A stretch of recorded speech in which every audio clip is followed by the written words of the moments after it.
I could give it to you tomorrow night I because was- I'm going to give it out to zoning. We'll make a folder You'll Friday. get a copy of it all. So That works. it would be better played in there, I guess. Just a little bit. There we go.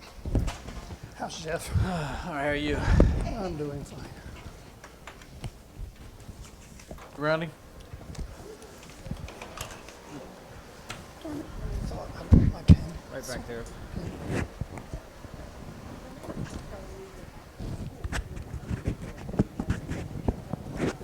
All right, if I can have everyone please stand, we'll do the Pledge of Allegiance.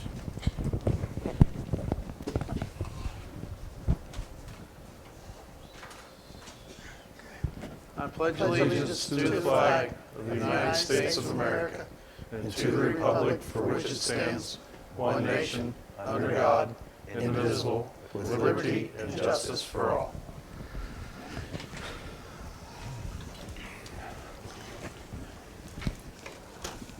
All right, Morgan Township meeting, January 13th, 2020 at 7 p.m. Have a roll call, please? Mr. Updike? Yes. Mr. Brucker? Yes. Mr. Kolb? Yes. All right, I'll entertain a motion to approve the minutes. I'll make a motion to approve the minutes from December 10th, 2019 as written. Second? Mr. Brucker? Yes. Mr. Kolb? Yes. Mr. Updike? Yes. Motion approved.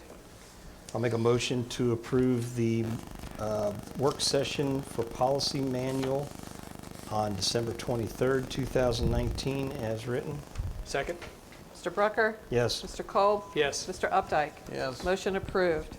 I'll make a motion to approve the trustee meeting minutes from December 23rd, 2019 as written. Second?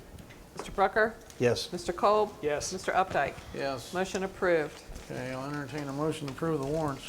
I'll make a motion to approve the payment listing from 12/24/2019 to 12/31/2019. Payment number 968-2019 through 977-2019. Warrant number 9666 was voided, and 9667 was voided, and warrant number 9668 for a total of $6,425.45. Second? Mr. Brucker? Yes. Mr. Kolb? Yes. Mr. Updike? Yes. Motion approved. I'll make a motion to approve the payment listing from 1/1/2020 to 1/13/2020. Payment number 1-2020 through 30-2020, and warrant number 9669 through 9712 for a total of $160,140.09. Second? Mr. Brucker? Yes. Mr. Kolb? Yes. Mr. Updike? Yes. Motion approved. And we had a payment of $91,584 in there for the Empire Building, which is the construction of the new firehouse. For the add-on to the firehouse. Or yeah, remodeling, add-on. Okay, before I go to the audience, I have a Miss Carolyn Tape from the U.S. Census. Jeff, did you turn that on by chance? I did. Thank you, sir. Since I'm short, close down a little bit south of the beginning. I'll pass these around with you guys, each take on. So thank you for letting me come here tonight and talk to you guys about the 2020 census. Again, my name is Carolyn Tepe. I'm a partnership specialist with the United States Census. Let's see, I want to make sure that's on. I don't Double think check, it was on earlier. the battery's dead. There you go. There's two more. We never know when they're going to go. That's all right. There you go. Shoot, it worked this afternoon.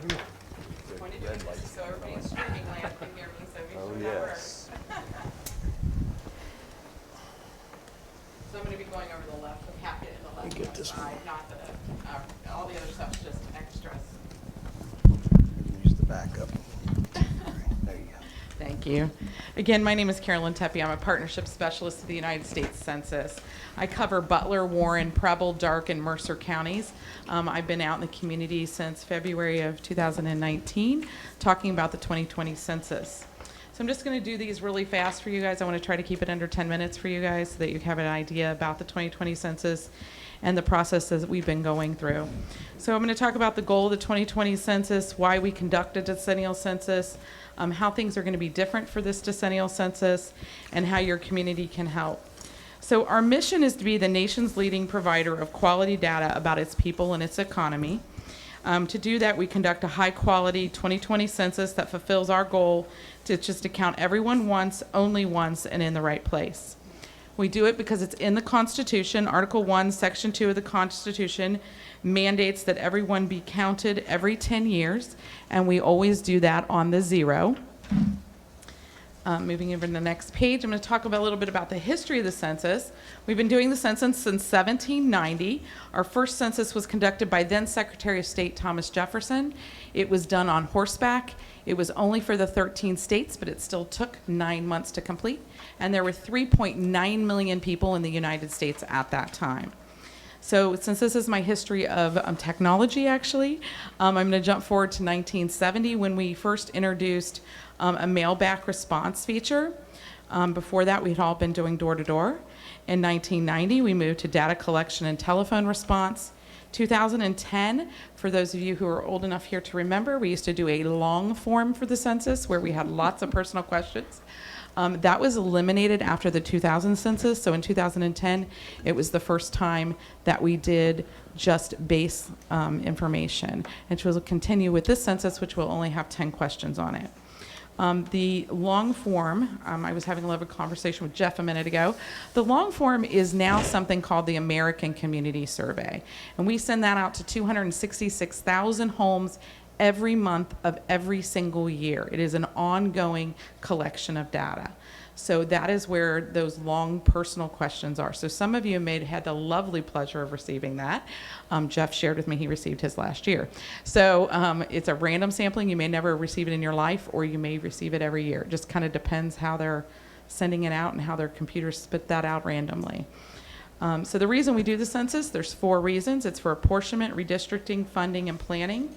Apportionment is the redistricting of your 435 congressional seats across the United States.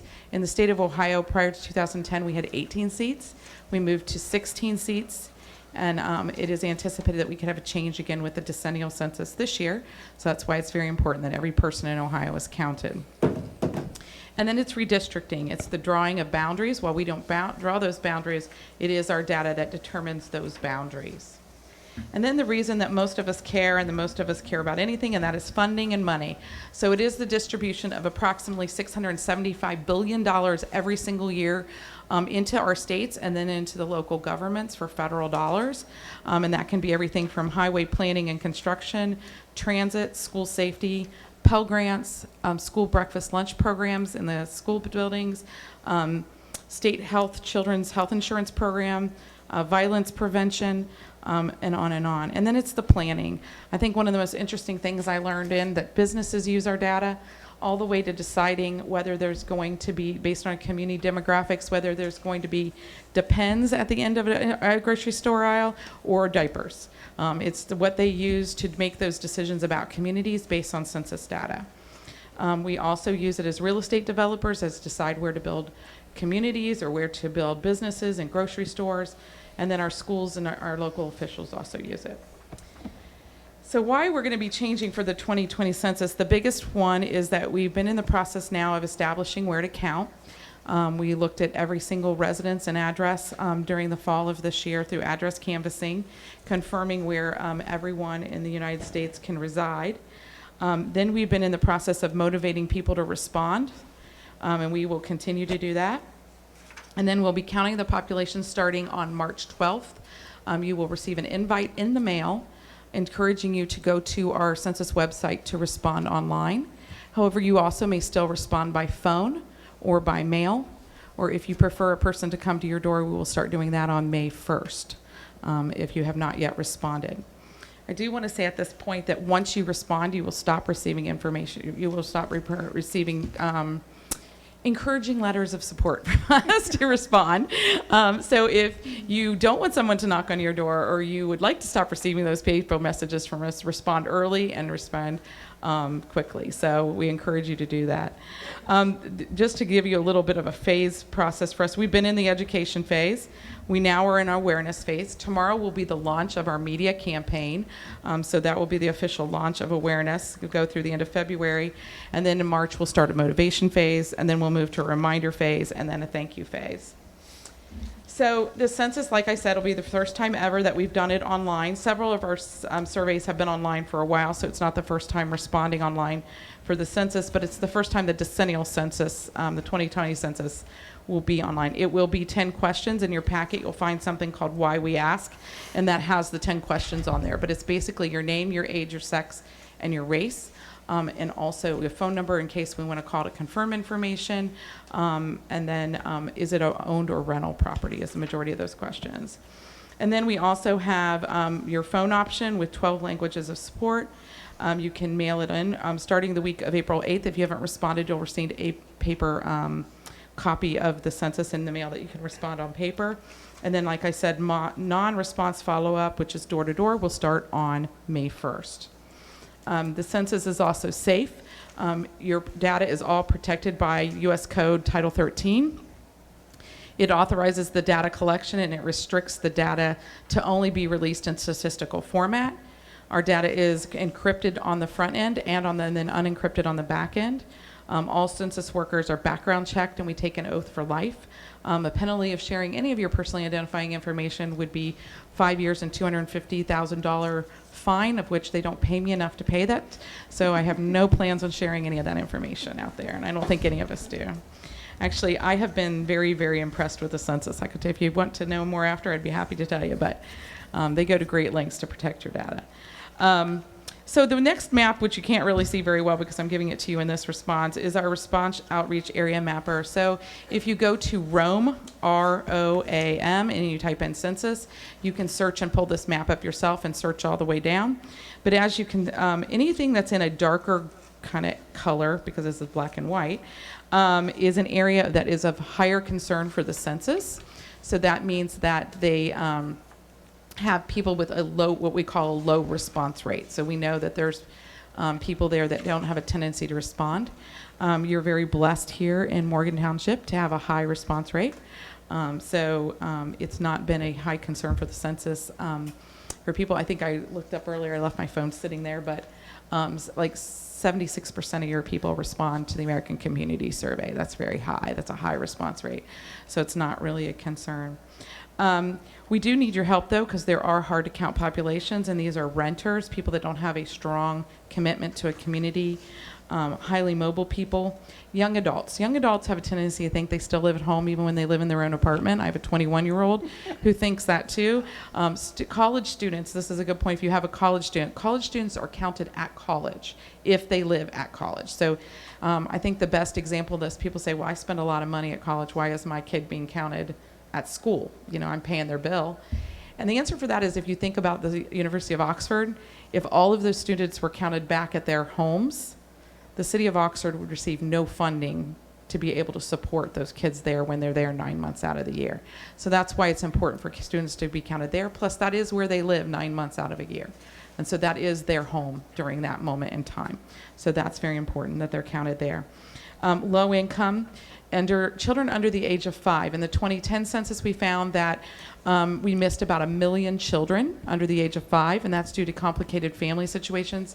And again, there's a brochure in there for you guys to read a little bit more about that if you're interested. Non-English speakers, LGBTQ, racial and ethnic minorities, and the mentally and physically disabled. We've been doing a lot of outreach in Butler County to people with disabilities and foster kids, so it's been a great investment in a community that I've seen here. So how do you count the military personnel? So military personnel is complex based on the way they're stationed. So if you have a specific example, I can look it up for you. But the majority, if they're overseas but they have a home base here, like their wife and their children live someplace, they are counted there. If they're stationed It just gets, there's like 6 different versions. So it just depends on how they're Like when I was stationed. stationed in Bahrain, we were actually home ported in Bahrain, Persian Gulf. Yeah, some people, if they don't have a permanent address here, for instance, like, then it would be to your home state. And you would be counted not necessarily in your township, but you would be counted in the population for your state. So it's very complex Just based on curious. your status of your status as how you are serving. So it just depends on that. So if you have someone like that, I'm happy to look it up on my little cheat sheet that I have with me today. Then we have census ambassadors. That's what I'm asking from you guys today and anyone listening today, to help us talk about data privacy, fear of repercussion, a general distrust of government, feeling that it doesn't matter if you're counted, and I hope to change that around and say it's an increase of understanding of how the census benefits everyone and how it secures the future for our communities. We do have complete count committees out there. Butler County has a complete count committee, which Butler County Township Association is a representative on there to push information back. And then also we have one in Middletown, and then we have one at Miami University with the city of Oxford. We have a website. If you go to 2020census.gov, if you look in, so I give you a little screenshot and it's barely legible. There's a word that says partners up there in the very top left-hand corner. You're always welcome to go there, and any of the brochures you have in your packet, or in a lot more that are more specifically targeting different populations of people that we are concerned about responding to the census, posters, taglines to put onto your websites, things to tag for Twitter, any of those ways that you can push information out, which is what we're asking, are available there. So you can always link those to your website too. And then I do want to point out for those of you who write grants at the township level to the state or federal government, if you've ever used FactFinder to gather data about your community, that has been eliminated as of July 19th. It's still up and running until sometime in 2020. But as of now, all information is now available on what we're calling data.census.gov website. And if you need help navigating that, you can always go to our Data Census Academy and learn how to navigate it. But I can tell you it is so much easier than our old fact finder. You can download information. It pulls up very easily. You can search by topics if you're concerned about health. It pulls up right away, and you can export those tables into your grants easily. So I just want you to know that that is a change for the census. And then in closing, I just wanted you to know that we are looking for you to be a partner. We're asking you to establish a point of contact for your organization, invite us to come talk like tonight, post census information on your websites and social media, display and distribute census materials in your buildings, send an email with census information out to your constituents and partners, allow us to train anyone you'd like of staff to become census ambassadors. And then, obviously, you're always welcome to have representation within a CCC, and to promote the census by recording a PSA. We are hiring, which was the one last thing I wanted to close on. We are currently hiring anyone who would like to work for the census. The starting positions in Butler County start at $19.50 an hour. These are positions that are available for knocking, being on our enumerators who knock on doors. But it's also for supervisory positions within that process, and those can go as high up to $24.50 an hour. So anyone who wishes to apply can apply at 2020census.gov. It takes about 20 minutes to apply. However, it does require a federal background check, and so that is why we're encouraging people to apply now. These are full-time or part-time positions. They're great job positions for retirees. For people who just need a little extra money. Maybe they spent too much at Christmas. Maybe they'd like to take a fabulous summer vacation this year instead, or they'd like to pay down some of their other debts. These are great positions for that. You get paid weekly, and as soon as you work, money is, that end of that week is paid to you. So you get a little bit of quick reward. You have to be 18 and a U.S. citizen to do that. Our media campaign, like I said, starts tomorrow, so you guys should start to see more and more media available. I know I watch Home and Garden Television a lot, and there's been quite a few little PSAs and commercials starting there that have been paid by the Asian American Foundation. So there will be partners within our communities that feel that it's very important that they help spread the word, and so you're starting to see some messaging like that already. Any questions? Carolyn, you said the American census that went out last year came back with about a 76% response rate. The American Community Survey is sent out every single month of every single year. You just happened to get it last year. Okay, so So that it's is, sent out every month of every single year okay, so we had about a 76% response to that? in this area. In this, could I call it Morgan Township? In this census tract, yeah, which we determined is kind of this township. Okay, but you had mentioned that our population was 5,600 in Correct. Morgan Township based on that. So we really have more people than that number reflects, based on the census is the only way we know who lives here, correct? And we'll get an accurate count this year on that. So the projection I was giving you is a statistical projection based on the 2010 census combined with the results of the American Community Survey. So that's our current projection about that census tract, which represents Morgan Township. But it will change when the decennial census the 2020 census occurs. And that information is released to the president on December 31st of 2020, and then more information will start to be released as it gets processed. The states get numbers in April of 2021. And so then you guys will start to see that come out through datacensus.gov, and you'll be able to get your numbers from there. But that impacts you going forward for 10 whole years of predictions. And as of you that write grants, you know that it's often like you qualify to apply for a grant if you meet like a 20% number or 30% of your number. So that really does matter, and it affects you for 10 long years. So that's why it's important to get that count now and get the message out that it is only 10 short questions. It's not the long invasive questions that the census had historically asked. This is only 10 questions that we can apply on. You can respond online, or you can respond by phone, or you can respond by paper. And the sooner and the faster you do that, the less money we have to pay as taxpayers for that activity. If somebody comes in and applies out of our community, can they be dedicated for this community to canvass this The area? priority is for them to work in the community in which they live. So Okay. yes, that priority would be given. And that's why we want somebody from every single community applying, because we want people knocking on doors that are familiar with the community and are even known by people within the community. So it seems friendlier, right? It's more down to your area.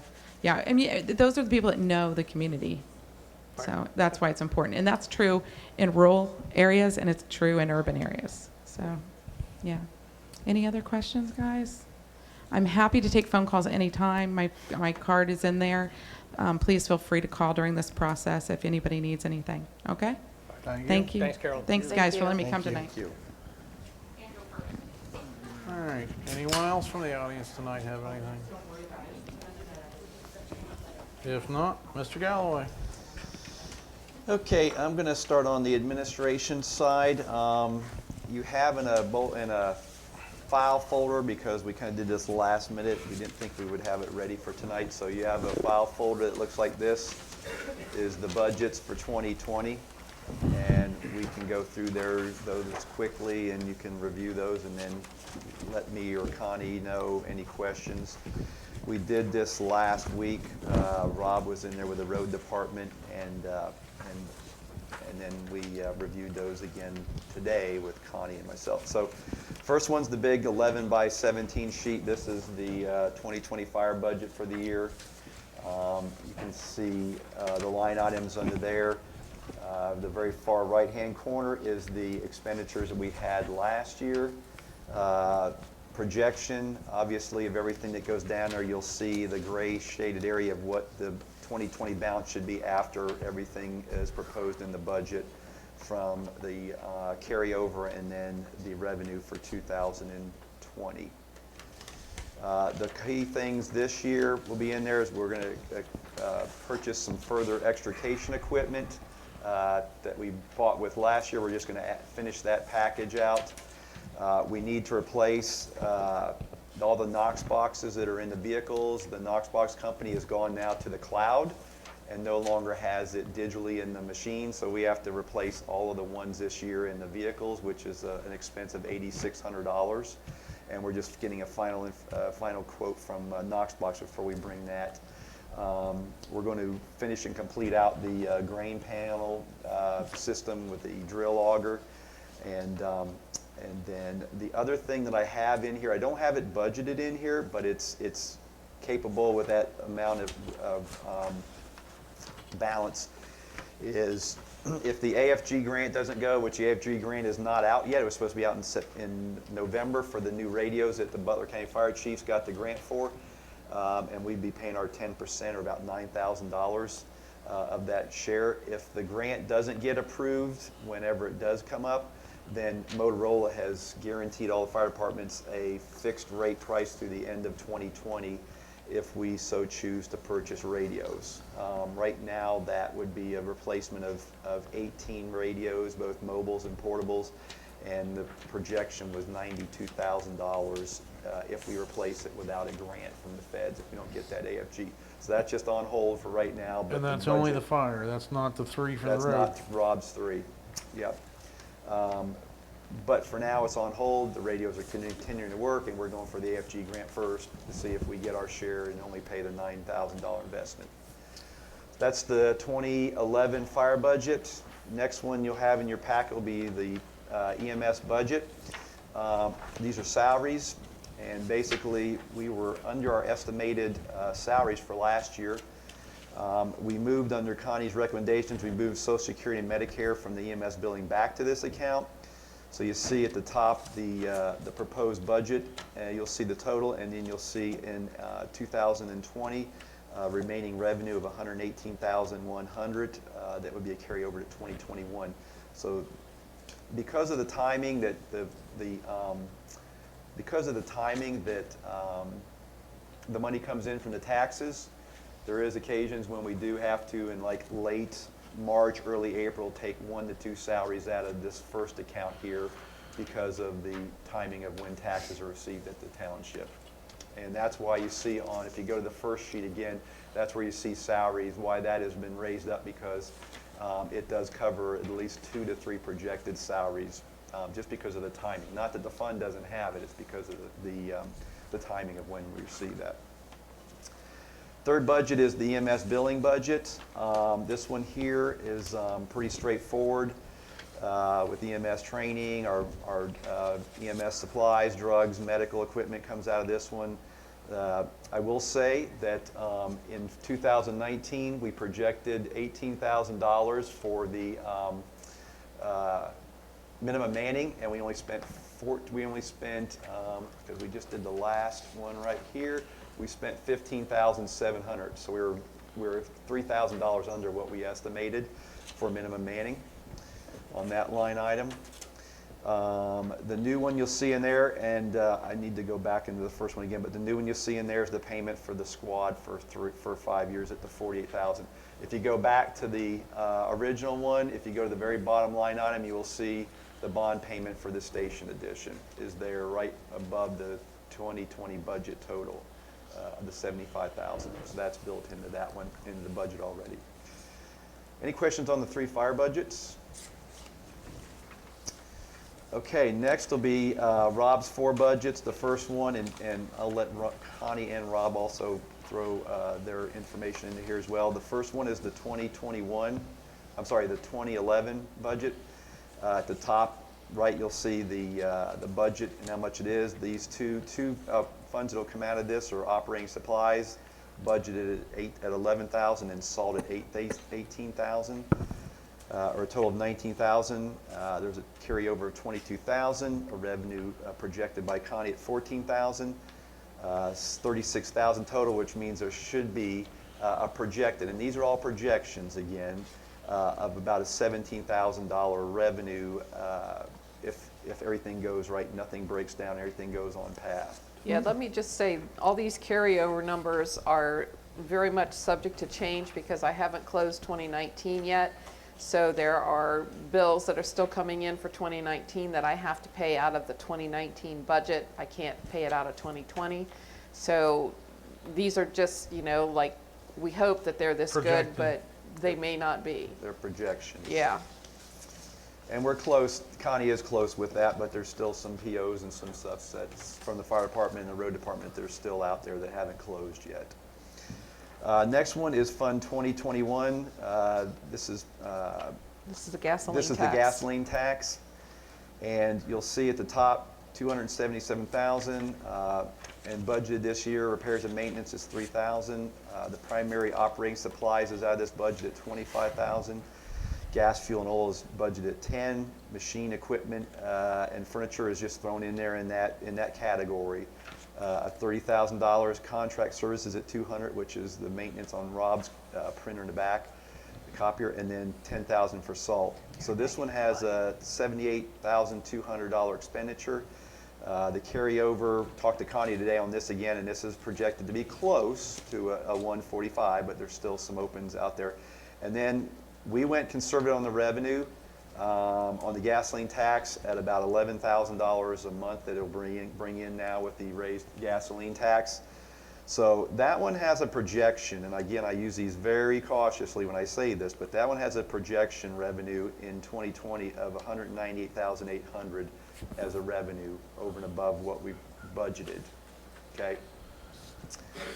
All right. Next is the 2031. This is salaries, Rob's and the road department's salaries. It starts off at the very top right with $214,000, $3,500 for tax collection fees, $164 for salaries, $2,500 for Medicare, and $25,000 for OPERS, with a total of $195,000. Carryover was $51,000. Projection revenue is $163,000 for a total of $265,000, which leaves only $19,000 in the projected revenue carried over on that one. And I did a little figuring this afternoon too, after we had talked. At some point, we're going to have to move one of these salaries back to the general fund, because this fund is not going to be able to support all the salaries and the Medicare and the OPERS. We won't have enough money at the end of this year, I can guarantee it. So, you know, we're going to have to figure something out, whether it, you know, we take one and pay it out of general, or we pay it out of one of the other funds, or road department funds, or what. But at some point, we've got to free up enough money so that Rob can take care of the roads. The way we used to do it, if I'm not mistaken, was once you got to a certain point, project how much, and we had to pull that out of general, put it in this one. That's how they used to do it. Can you have salaries come out of 2021? I have to double check that. Because sounds like we're going to have money there. That would be a state Question. UAN question. Actually, I think they Auditor. used to. I know in the fire department we can move certain things around because of levy language, but in this, it would be what the state says. Yeah, because I've got, they're- from classes that I've taken, it tells me what I can take out of each fund. I'll just have to go find those class schedule things and figure, you know, look at it. But I'm just telling you guys, there's not going to be $19,000 left over, and we've got to have money to pay the guys the first quarter of next year. Right. So you've got to have carryover. You cannot take these funds down to zero. You just can't do it. Right. Understood. And the last one in the road department is the 2231. That one is projected at the top to have a 51,900 throughout the entire year. Now, this is not what's in there now. That's the other thing, is this is projected when the revenue comes in on the two tax draws and things like that. So that's throughout the year, not right off the bat. We budgeted in this one for operating supplies of 11,000, salt for 20, with a total of 31,000. To projected, again, you see the key word here, projected. Carryover is 29.5. The revenue is estimated at 22.4 with a total of 49. Would leave a revenue of about 20,900. Again, these are what primarily we wanted to do with these is to go back and see what Rob's department spent during the year to see where we were in our budgets, and if we had to increase, we could decrease. We did decrease a few things. Connie then suggested we move some line items to different funds, which we did. But again, this doesn't account for a dump truck taking a catastrophic breakdown in the middle of the year or something of that nature that is just not there in a projection. These are projected costs that were utilized last year. And the last one is the zoning. Salaries are $22,000, training services at $1,000, Office supplies at $1,200, small business tools, small tools and minor equipment at $500, other expenses $1,000, and then contract services we bumped down to $7,500. That was a total of $33,200. Dale's revenue bringing in, I think it might be a tad more than what it is today where we did it, but $9,586. Exactly it, That's it? Okay, there we Yeah. go. We're on it. except for 20 cents. And the but I 20 went on. cents. I thought I had the 20 cents on her actually, Dale, and I don't know, the computer pulled it out. So that's just in the general negative support in the general fund of $23,614.14. So again, if you go all the way back even to mine, I had a couple line items that were over the budget last year, and then some that were considerably under. So it's just a projection of what our costs were last year to see where we need to roughly budget and make a budget for this year to have some kind of a snapshot in a window. And then I also gave you, for the general fund, in the information that I put out for you. And I'm not going to go through this line item by line item, but the things I want you to look at is I'm projecting the revenue for general fund to be $452,800. And the expenses for this year, just, general expenses based on what we did last year is going to be, it's on page 5, $397,980, basically $400,000. So that only leaves a carryover of $52,000. Now, granted, we're going to have carryover from this year, but again, we've got to quit dipping into that carryover in order to pay our bills. We've got to stay within our budget of what we're getting so that we can build a little bit back up so that if something catastrophic does happen, we've got something there to pay it with, and we're running it too close. I don't think I got one. I'm pretty sure you did. Right there, Brett, underneath the red folder, There. that one. Yours Okay. just, I put the other thing on top. And then some of you have it on the top, some of you have it on the bottom. These are the figures from the county that shows, this is where we got those figures for the carryover balance. You'll see on the very far left, cash balance as of 12/31/2019. That's what we were basing those figures on. And that lumps all of the special revenue funds together, and the next chart puts everything out by fund like we just talked about. So again, these are just projections until I actually close 2019. We aren't going to know what our carryovers are. So the message is we've got to tighten our belt. We've got to really think about, do we really need to spend the money for this? Can we put it off for a year? And again, we've got to find the money so we can keep our roads repaired and paved like they need to be. Right, Rob?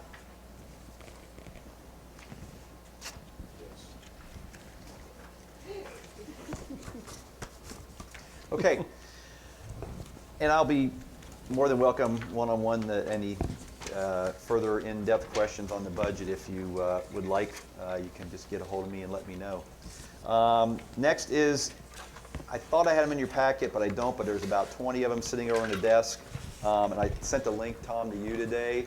The Ohio Department of Public Safety has again, they run this about every other year, the tornado safe rooms. Mm-hmm. And so the period opens up today and it runs through April 6th. And basically it is a 75-25 grant rebate if you want to put a tornado storm shelter in your house. I know several people that have done this. The rebate is good up to $4,875 from the state back to you, and then you pay the difference. But I know at least 4 or 5 people that put a safe room either in their garage or other parts of their home. So that being said, this is the news release. The website, I think Tom is on there, but I sent this to you today, maybe just put off on our website. Yep. And then there's about 20 of them over there if folks are interested in it. It's a very good program through the state of Ohio Public Safety and EMA. Okay. All right, next is, I'm going to bring Joe up here, and he's got a presentation. So as Joe gets up here and gets set, I've said this for a couple of years. One of my goals with Joe while he was here is, and I think that the census lady, Carolyn, said it really well as well, is you base grants off of census and off of numbers. It's gonna stop and start. You gonna hit the button? Nope. Besides also grants for residency and population, you have to have a comprehensive or a strategic plan. And I've talked about this for a couple of years, that the township doesn't have a strategic plan. For grants, because Joe is finding out, we're going to discuss today as Joe will go through this, when we go through the grant process into the ODOT or into the federal grants, they want to see your strategic or comprehensive plan to know that their grant money, part of that $675 billion that's in there in her packet as well, that we've already seen in our grants, is there with a package. So with that, I'm going to let Joe do this. And again, I highlight the folks streaming and watching it live, this is a draft of a comprehensive and strategic plan overview that Joe has put together. So Joe? Absolutely, and as we went through the budget here a little while ago, we saw that the primary responsibilities that we're going to have some concerns about are delivery on roads. And when you look at grants for roads, most of them are tied to some kind of development at the federal level and at the state level. They want to see that a community that's applying for some kind of funds for roads will be doing X, Y, and Z with those monies. And in order to do that, you want to present or have the ability to present some kind of comprehensive strategic plan. And that's what we're drafting here. As the chief said, this is very preliminary, just to give you guys some ideas as to exactly how we would be wargaming this. So, move this forward. All right, so why we need a plan. The township is facing some difficulties ascertaining funding necessary for road improvement projects. Additional revenues are needed to maintain roads. Specifically, Morgan Township has several roads with decades-old culverts and a need for miles of resurfacing projects. The grants available to obtain this funding are almost all tied to economic projects or community development, which require the presentation of a viable strategic plan to be granted. So the cost of approving or repaving 1 mile of road is currently about $85,000. After meeting some of the other financial obligations of the road department, the department will have approximately $120,000 left for resurfacing along with salt and fuel for its vehicles in 2020. And the numbers that we have in the budget are kind of approximate. That's what we had as we went through these last weeks. So it's in that window. And as you can see there, that gets us about 1 mile with salt and fuel. And that's cutting it very short. That's taking the entire budget. And obviously you want some runoff to every year. You don't want to take everything that you have. And so that's the primary concern. And as I did some research into some of the available grants, the one that stuck out to me and one that I think that we should begin to explore is called the USDA Rural Development Grant. This program is designed to provide technical assistance and training for small rural businesses. Small means that the business has fewer than 50 workers and less than $1 million in gross revenue. And so how would I present that, or anybody who would want to write this grant? I would say, well, each farm in Morgan Township or rural township is a business in and of itself. People making a living. And in addition to that, you have some small portions of commercial zoning. And so I would frame that in such a way that says, well, we're looking to develop our community, the infrastructure of it, to be stronger into the future. And that is how this grant is worded at the federal level, what they're looking for.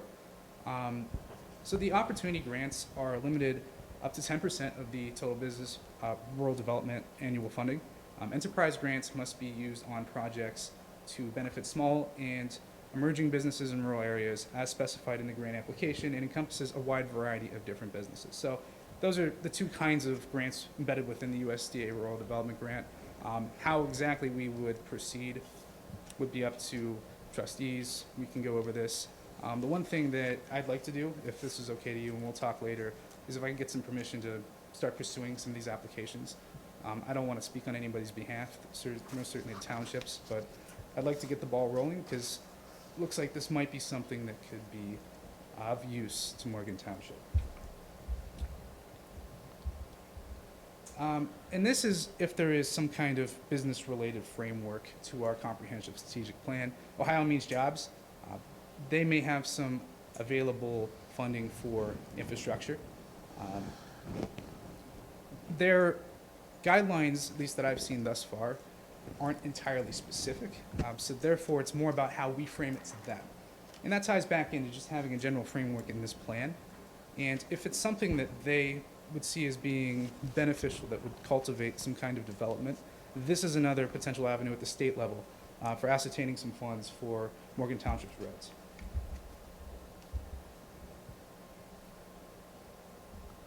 And at the state level, you also have ODOT, which is, of course, the Ohio Department of Transportation.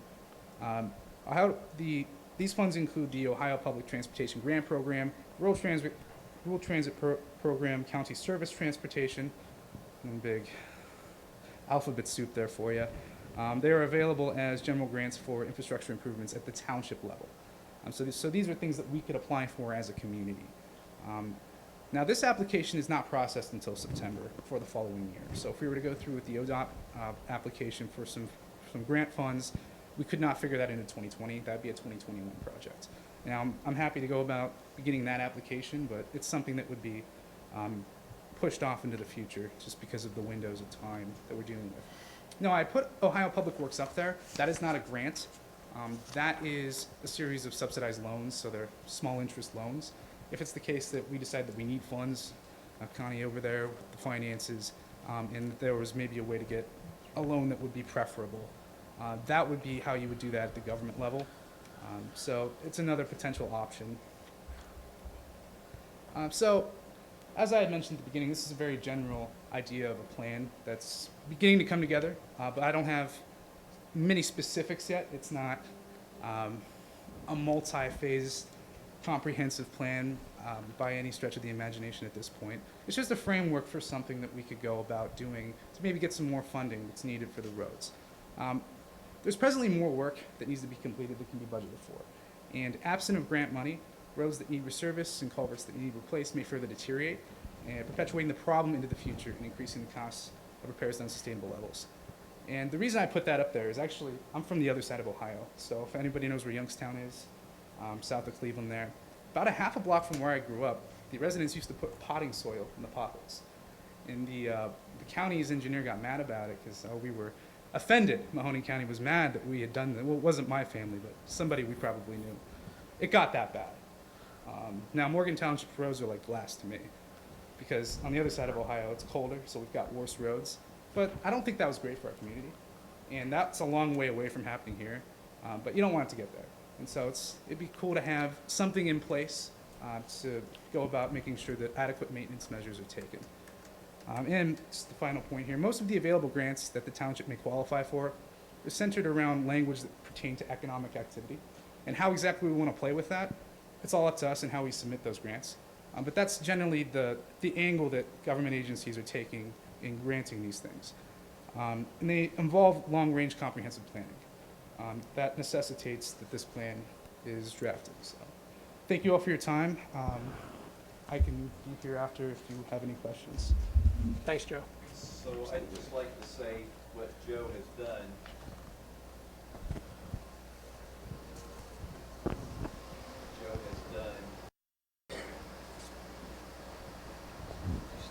There we go. What Joe has done is he's gotten to a point where the next step is for the trustees to say, yeah, pursue this a little bit further on. The next thing is the other thing that he has done is he's worked with Rob already on some of his 5-year goals of roads and culverts that need to be and identifying in his plan. He's talked with Dale because Dale has the township already has a land use plan out there through zoning, which would be encompassed into this strategic plan, part of that land use plan. And he's talked to Connie as well about, where do we think finances should be in 5, 10, 15, and 20 years. Usually a comprehensive plan goes out 20 years and it goes in steps of 5, 10, 15, 20, or it goes 10 and 20 in just a two-tier. But again, as Joe said, and as I started off this, a lot of these larger funding mechanisms, the census, the Carolyn that came in here and in her brochure clearly says, and we've already seen this same figure throughout the last 2 weeks of Joe working on this stuff, is that $675 billion of funding, and part of that is road infrastructure, culverts, and things like that. But on the backside of that, you have to have some kind of plan. Township has to have a plan of, this is our land use plan, this is our strategic plan for the next 20 years. Where are we going? You know, we have these two commercial areas in Okeana and Shandon that they've been identified. They're mapped out. Putting that all together, that we have a strategic and comprehensive plan. And I think Joe is on the verge of completing that, because he's got a lot of Dale's maps in there in his office as well. But to the next step is to kind of look at what some of these applications for this larger piece of the funding absolutely or exactly ask for. What do they exactly ask for? The comprehensive plan, the road plan, what do they do that? And Joe has held off researching the next part of the application part until the trustees say, yeah, we would work with you to go forward, or make a motion for you to go forward on to pursue this. And that's kind of where we're at tonight. And Joe's put a lot of work into this. As you can see, he's done a ton of research in all the different grants, that some we didn't even know existed and some we did.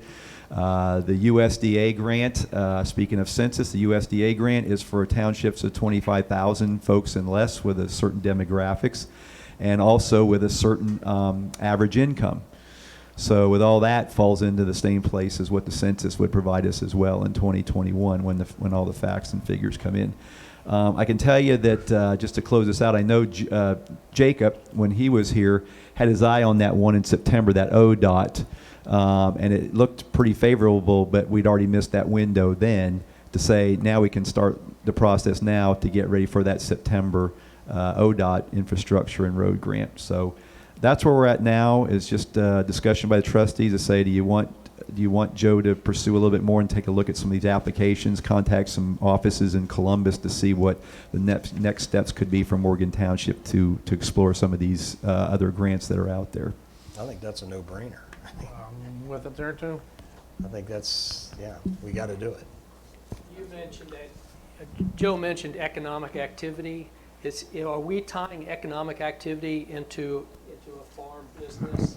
Have we ever captured the farming community population to say that's our economic activity, and made the case for that business transactions here in the township for those farmers? Is that what the part we never did? We take the USDA Rural Development Grant and look at several, because it has several guidelines on their website that initiative is looking to cultivate. Hand him the mic, so it's on there. And everything at that level is going to be centered around helping small businesses. That's always an emphasis. But this is also the Rural Development Grant, right? So it's there to help rural communities. And I'm saying there's no logical leap on our behalf to say, well, our farmers are businessmen in essence. Right. They're running an operation that supports themselves.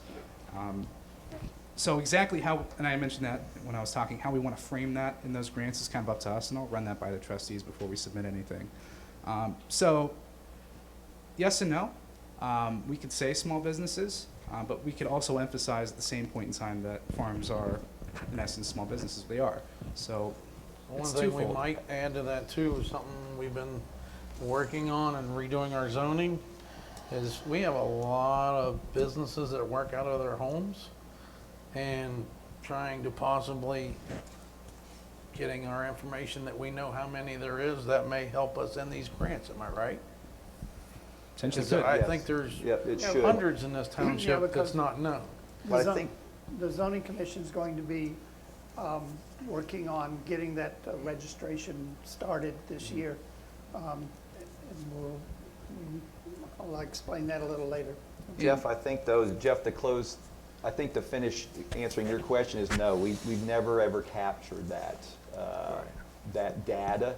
And I'm sure that it's the Farm Bureau, I know Connie sits on that, and I'm sure there is out there that economic I was value of what the farms do here through the Farm Bureau data. The only thing I just thought of, though, it's less than 50 employees and less than $1 million. That was your slide. 50 new Yeah. employees. So I almost think that the farmers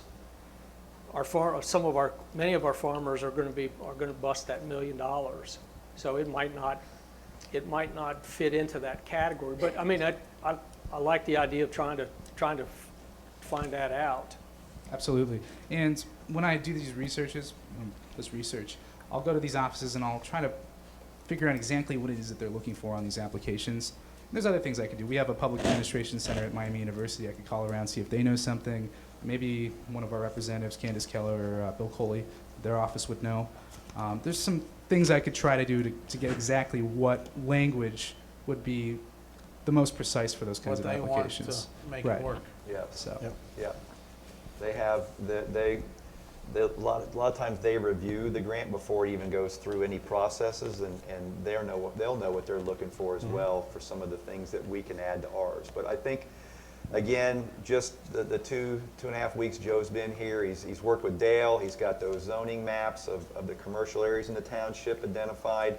He's worked with Rob on some of the roads to say, we have pieces and puzzles of it. We just need to, on my end, my 5 to 20 year strategic plan is a concrete staffing and everything on the fire department. So the four of us have pieces and all puzzles and parts of it to make a comprehensive plan work. We just don't have it captured into an actual plan For that the then can be, township. for the township, that then can say, we're sitting with 15 acres back here that we've talked about in the past of looking at some grants to make a park out of it. That would be in that comprehensive plan. In the next 20 years, we want to develop that. Those are things that are there that says this is what Morgan Township is doing on our part to say we're applying for some grants with our comprehensive plan. So I think that, again, Joe has put the work in there, and he just is looking for that authorization to go to the next step and pursue that at the level of offices and applications.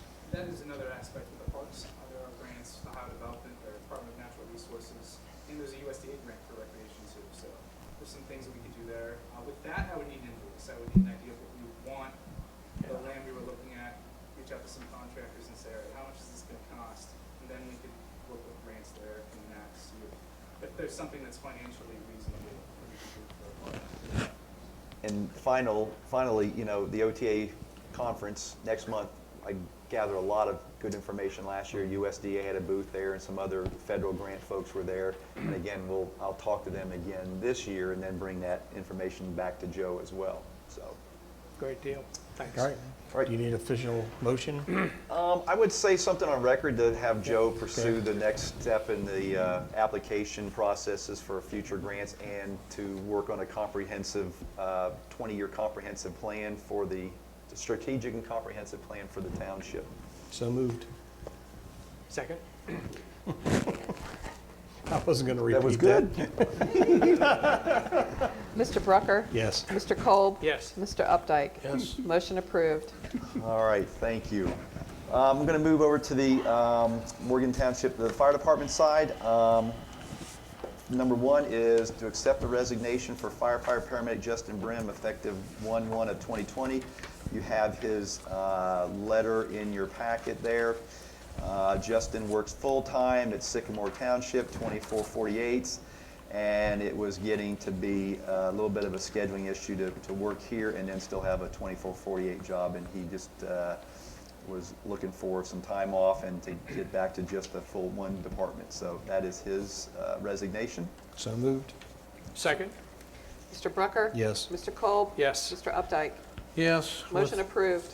Tell him thank you. Yep. Appreciated his time. Yep.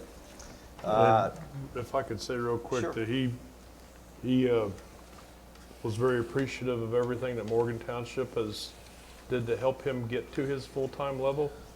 So just speaking on his behalf and me as his dad, appreciate everything that Morgan Township did to help him get to where he is today. So.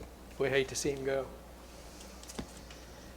Number 2 is accept the resignation of firefighter paramedic Kyle Temple effective 12/20 of 19. You'll see his in there. He works full-time 24/48 at Fairfield, the city of Fairfield, and he has come over under some extended now family obligations that has now prevented him from working his PRN shifts at Morgan Township.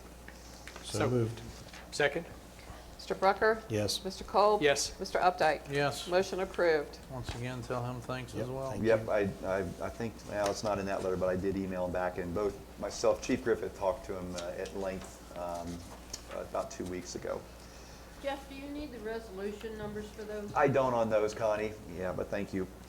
Next, Carol. Carol. It is, I can tell you it's been a long day today for a Monday. Go figure. both have gray hair. Number 3, Station 141 addition update. So we had a meeting, we had our first meeting with the contractor and the architect. We had it last week, Thursday, but it's every Wednesday. It's the last Wednesday every month we meet, mandatory kind of a meeting to see where we're at. They will have the slab poured. They had an inspection today they passed. They'll have the slab poured by Friday. And they have told us, weather permitting, they will have the trusses up, the walls dried in, the sheeting on the roof dried in, all that within 30 days. They're making some pretty good progress over there. I can tell you, Rob and I are probably walking around that most every day, and the weather that they've hit, they have really impressed me with what they're getting done every day, even fighting the weather and the mud over there. They've got the sewer lines in today, and just about have them tied into the septic tank today through a bunch of mud. So they've done a great job over there. I'm going to let AC come back and do the annual reports from 18 to 19. I'm just going to do some POs. So in your packet, you have 3 POs. I want to go over the first PO first of all. It's $3,168.75 to Jack Grove. I had Jack Grove when Empire and Brandstetter and Carroll gave me the contract to sign. It was very vague. I had some serious concerns about the contract. It was very vague. It said, what happens if the builder just walks? Where's Morgan Township left out on the $1 million bond? And it was like one line, and it referred everything back to another law and another procedure in the AIA document for contract and building the state. There was another one that came up on insurance. Who was responsible for certain insurance of the building if there was a catastrophic tornado or whatever? And so I had Jack review it. If you saw the actual document that he had to review, he needed a microscope to read the letter. The language was so small in this document. So he put a lot of work into it. He came back with 5 recommendations. 2 were for the township. It was to have Highland add some insurance protection in there for us, so we didn't get in trouble if something happened over there. He added 1 in. He added 2 in for the builder, and he added another one in there. And basically, he really protected ourselves. He picked out a couple of things that really would have slipped right through if I hadn't had Jack look at it. He looked at it. He got it done within a 4-day, 5-day period because they were waiting on the contract to be signed for permits to go. So with that, I felt that it was well worth the cost of having Jack look at this contract, so Morgan Township was not in trouble at the end of the day with something that happened between us, Brandstetter and Carroll and Empire. So I need a motion. It'll come out of the bond, the 4101 bond fund for $3,168.75. So moved. Second. Mr. Brucker? Yes. Mr. Updike? Yes. Mr. Kolb? Yes. Motion approved. All right, next is the laser line. So Rob had done a bunch of research, and he talked to me about it. This is the oil rust preventative underneath the undercarriages of the vehicles. The engineer's office does it. I was shocked after talking to the folks at Laserline how many fire departments do this rust prevention on their vehicles. We had it done last week, and I think Rob and I were highly impressed. They sprayed inside the doors. They sprayed inside the fenders. It's a once-a-year annual preventive maintenance, and they've got trucks, Rob, that are, 20 years old that show no rust, that have gone through this procedure into 20 years. So what we did is they billed us, and Connie was good about splitting it up. So they billed us $2,357.50 from Laserline for the rust preventive undercoating. Of that, $1,397.50 is for the fire department. So we did Medic 141, Engine 141, Tank 141, and then my pickup. Medic 142 is in the body shop right now after the slight damage it had from a call. So it'll get done on the way when it comes back. And then Rob did all 3 dump trucks, and he did the 550. They were here probably 12, darn near 12 hours.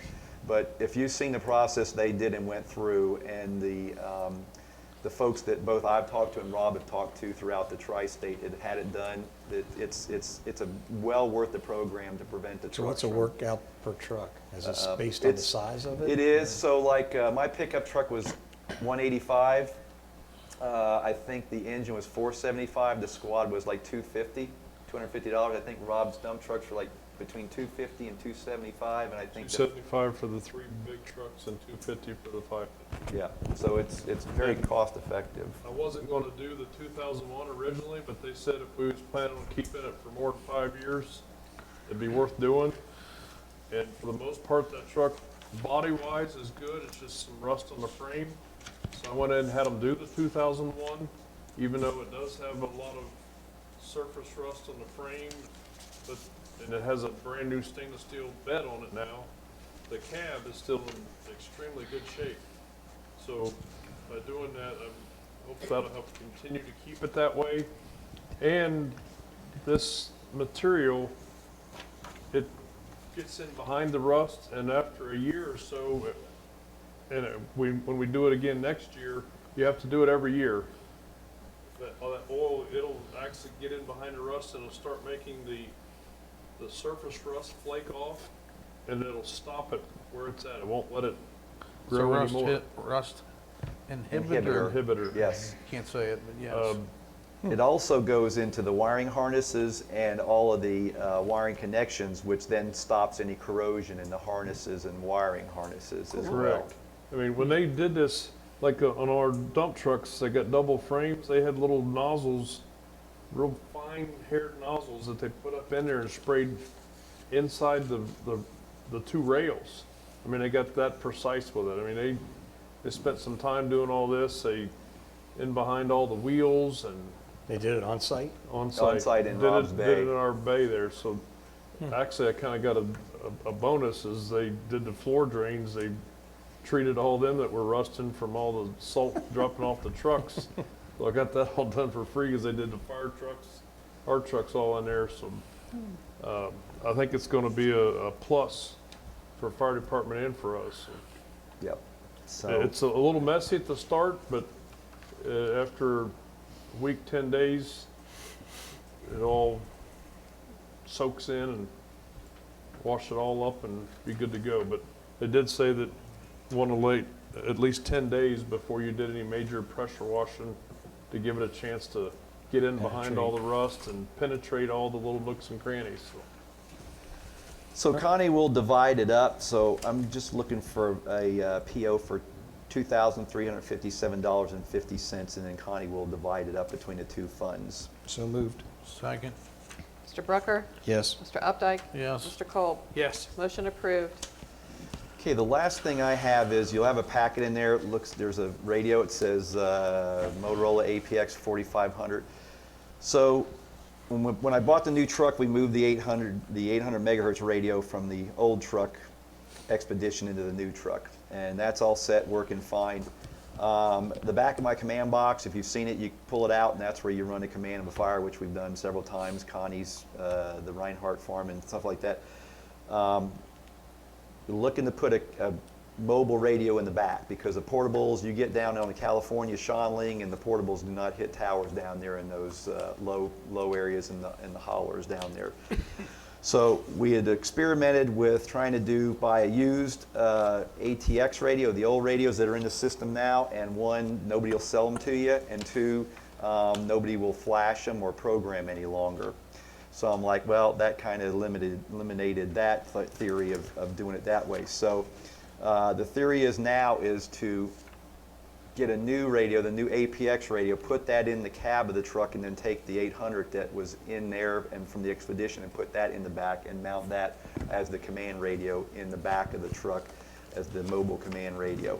So with that being said, this is Motorola's special pricing on mobiles right now of $2,619 for the entire radio antenna, flash program, and programming of all the frequencies and the channels.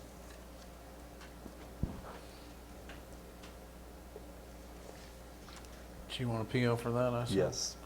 Okay, I'll make a motion for Motorola APX 4500 mobile radio for Chief 140 command console for a total of $2,619. Second? Mr. Updike? Yes. Mr. Kolb? Yes. Mr. Brucker? Yes. Motion approved. And I did not say that in the handout that would be coming out of the Fire Fund 2111. So that will then give us, because again, like I said, I was down last week, I think, on Shinling State Line, and there's areas down there that portables do not hit because of that low topography down there, even with the long antennas on it. So, While we're on the radio thing, yes. how much longer life are we going to have on his before we have to buy 3 more road radios too? At least till the end of the year. The road department doesn't get as many flashes and upgrades as the fire department ones and the law enforcement ones do. So I'd have to check with Bricks, but every radio, the ATX radios even, the ones we're using now, I don't even have mine on me, but the ones we're using now, there is no end date to those pushing the button and talking to dispatch. The end date on them is when they come, and ours are supposed to be done in March or April now. When they come and reprogram or update them with they call it a flash, or the newest programming, newest technology, there's now chances that the radios will not accept it because they're old and they're outdated, and because the flashing and programs were made for a radio that was years ago. So there's a chance that those will not take the Bluetooth upgrade or the GPS update. It may not take certain parts of the flash, and that's been told to us for 2 years. We haven't seen it yet, but they say by the end of 2020, it's highly possible they will not take a lot of the upgrading in flash.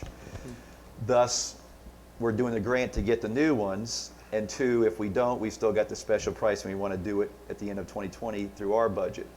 Rob's a little different because Rob doesn't take the flashing of going into Hamilton County of fire ground and emergency channels. So I'll have to check with Bricks on the life of his, but any system radio in the system right now, the XCSs, or Rob has got an XTS, but I think it's like a 1500 model, ours are 5000s, all are projected to no longer have a life at the end of the year. So Is his radios on the special price to the end of the year too? they will be at I think when we were doing the pricing for those, the APX 1000s were like, I want to say 1600, somewhere in there, for the portables that Rob's got. I guess what I'm asking, is it going to be better to get it this year before that runs out, or wait until it dies? Well, Motorola's going to hold that price till the end of the year, so I think we take a look between now and the end of the year and just say, do it for 3 radios. It's not like the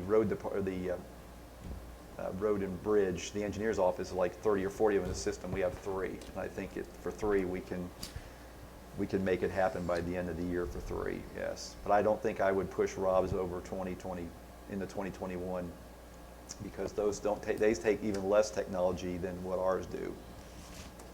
Well, I just didn't want them to go out and they go up $500 because we waited. All the If you see Motorola what I'm pricing saying. is held through the end of 2020, December Right. 31st. I've got a letter strictly from Motorola that says they will hold Morgan Township's pricing at their current pricing through 2020, December 31st. And that, I believe, and I can check to confirm that, but that would take on the road department's radios as well. Because we're not the only ones. Liberty Township has a road department with radios. I think Madison, some of the other townships, their road departments has radios on it too. And anything in snowstorms, ice storms, flooding, whatever, we're all tied together on the township channel anyway. We're talking to them and they're talking to us on that channel, and that's the benefit of it. Yeah. So, yes. That's all I have tonight. So AC has the year-end statistics from 18 to 19. Real quick, the number of actual incidents, I've got a new data system now, so this is the first year I have full data. We'll be able to make full comparisons next year. But the rough data is, which is not rough, it's up 29 incidents from the year before, which is a 6.4% increase in runs for the fire department. The amount of loss this year was 1.5 million. Most of that was one fire compared to 400,000 the year before, but that's just the fact that it was a large loss. The actual number of EMS runs are up, the actual number of fire runs are down. Right now, year-to-date, our EMS billing is up about $11,000 based on that fact. We're not getting much more per run, but we are making more runs. A couple statistics off of it that the busiest day is for some reason Monday. I don't know why. And the busiest time overall is 1 o'clock. When I have this new data system, I can actually drill that down. So 1 a.m. or p.m.? PM, 1 p.m. Don't ask me. It's just That many people in the township. I know, but they're calling 911.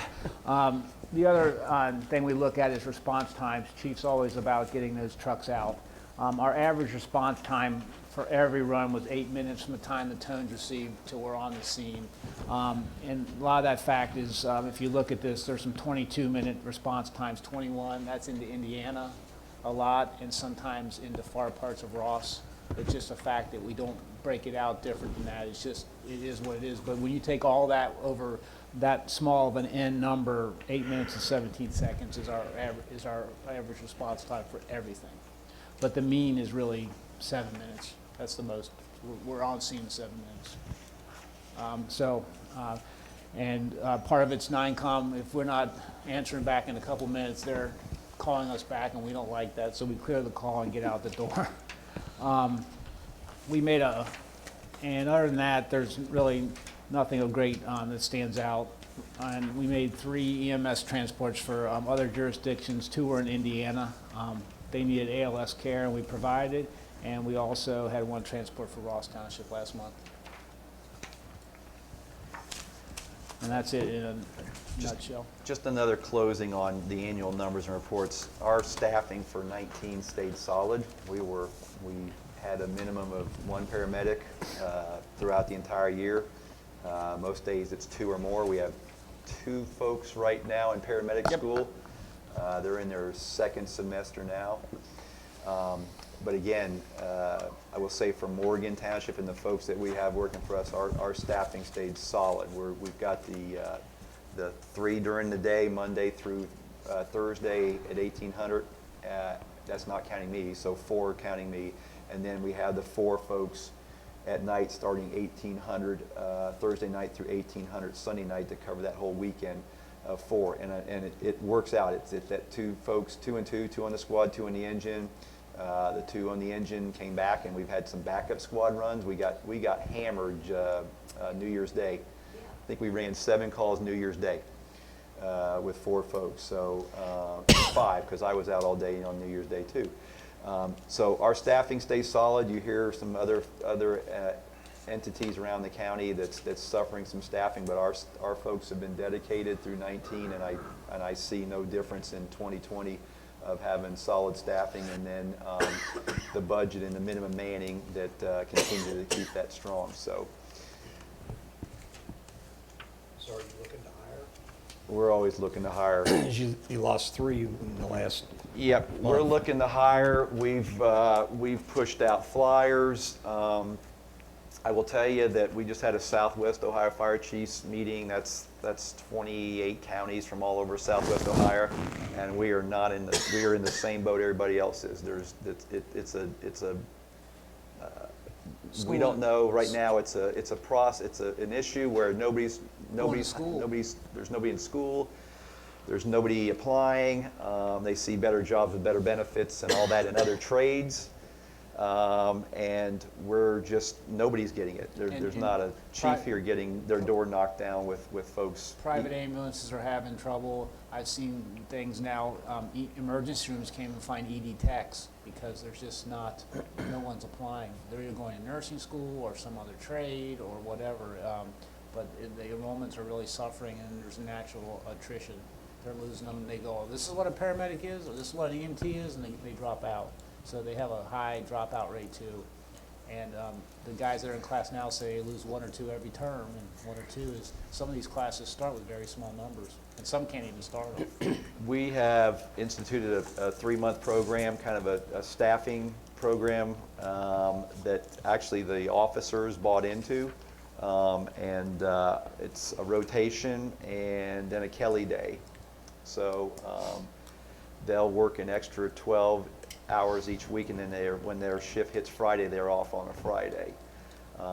So it evens out the hours, and then it's an incentive for them, and it's a staffing for us because AC is here on Fridays as the officer. So we had a meeting last week. The 4 officers actually pretty much were all over it, and they were good with it. And we're going to do a 3-month experiment on this staffing to keep up. But our staffing is, I mean, even in the February, we've already run February, and it's full for the month.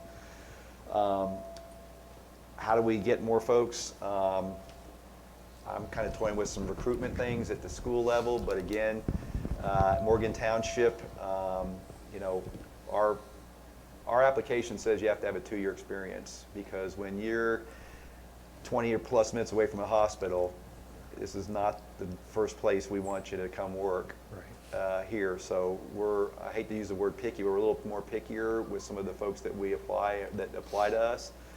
But I know a department in this county that's a full-time paid department that was advertising for 6 new hires with benefits and everything. They only got 5 people apply for that job.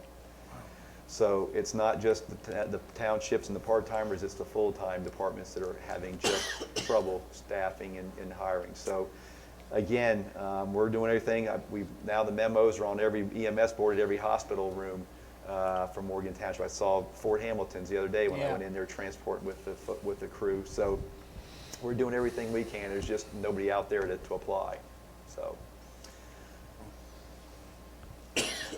that's all I've got tonight, unless you have some questions for me. All righty. Mr. Brown? I've got a few things here. First off, I have a couple POs that I need to get. One of them is for Mark's dump truck. When we had the beds sandblasted and repainted, the Beamer Brothers company failed to send us a invoice in 2019 and sent it the first part of January. They dated it January 2020, and Connie and I had already closed out the PO for that. So I need a new PO for $2,041.96 to pay to Beamer Brothers for the painting and sandblasting of Mark's dump body. So moved. Second. Mr. Updike? Yes. Mr. Brucker? Yes. Mr. Kolb? Yes. Motion approved. I also need a PO for $1,600 to our credit card company. What is the name of that, Connie? Corporate Payment Systems. Corporate Payment Systems. For the 2 big trucks, and I'm just going to use them for right now. Back on December 15th, when we had that wet, heavy snow, we was out plowing, and the snow was sticking to the snowplow lights, and at every intersection, sometimes even halfway down the road, I was having to stop, get out, clean that snow off the lights just so I could see where to go. It was just building up so much on the windshield of the truck, on the snowplow headlights, you just could not see. And I found these heated LED lights. The number 1 will give us a brighter light that'll illuminate better than the halogen lights that we have now. Plus they have a heated rings that are that'll keep that snow melted off so it doesn't build up.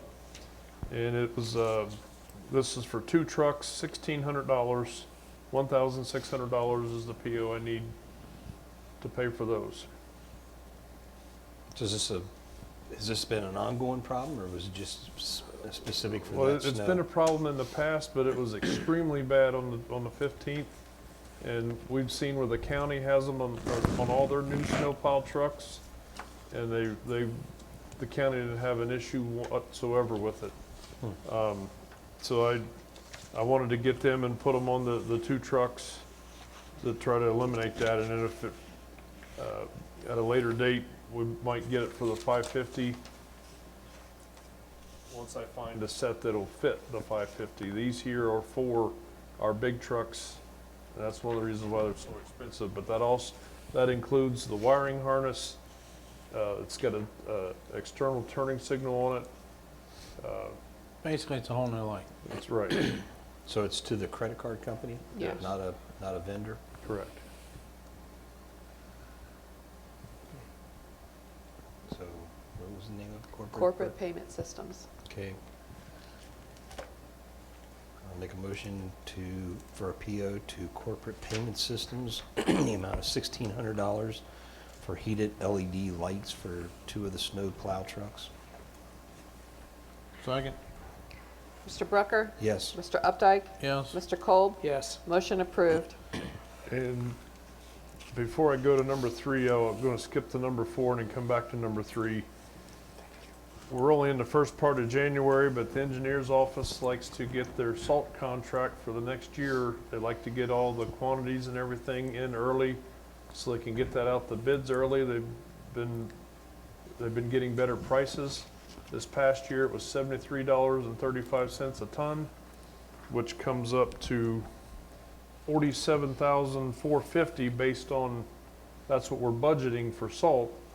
We were not on target to use that based on what we've used so far this year, and still a couple more weeks are showing below normal freezing precipitation. It could change in February, but we always budget for 650 tons of salt.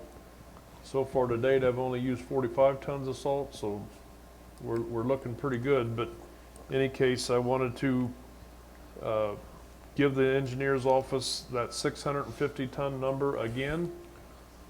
It's what we've done every year. It's what we've done every year. Doesn't mean that we're going to spend that much or use that much, but I like having that cushion there just in case, because we have had in the last 5 years a winter where we had to use 975 tons of salt. Yes.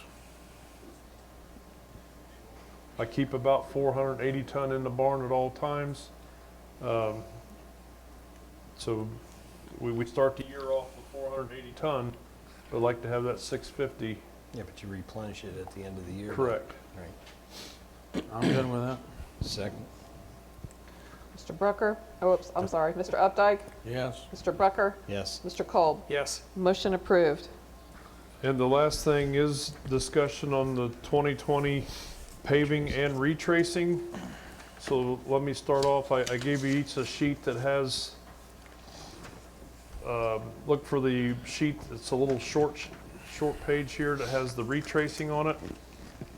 We're retracing Morgan Ross Road from 129, State Route 129, 3 miles south. That's to the bottom of the hill near Madman's Junkyard, if you're familiar about where that's at. Bell Road from Lehigh to 748. Let me step back here. Morgan Ross Road, that's 3.12 miles of center line and edge line. Bell Road from Lehigh to 748, that's 2.47 miles of center line and edge line. I'm sorry, 2.47 of center line, 4.940 of edge line, and on Morgan Ross Road, I have 6.240 of edge line. Basically, you're doubling it for the edge line. Jenkins Road, Bell to Chapel, 0.48 for center line and 0.960 for edge line. Lehigh Road, Chapel to South Weaver, that's 2.210 center line and 4.420 for edge line. Northwind Road, Lehigh to 129, that's 0.950 center line only. South Weaver Road, 126 to 129, 1.970 center line only. North Dwyer Road, 126 to Sparks, 1.060 center line only. And the reason why those last 3 are center line only, they're not wide enough to have the edge lines put on it. That brings the grand total to $14,728.95 is the estimated cost for retracing all of those lines. This is basically everything north of 126. Last year we did everything south of 126.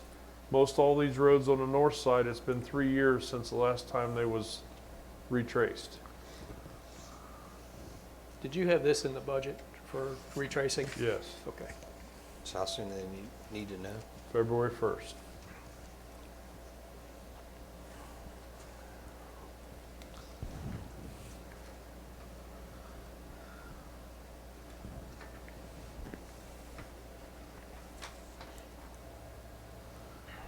So it's in the budget?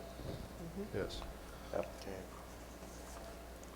Well, the retracing, I believe we talked about doing, I just don't think we have money to do any of the paving. What? Any of the We were other gonna do sheet. the retracing, Huh? right? We were gonna do the retracing.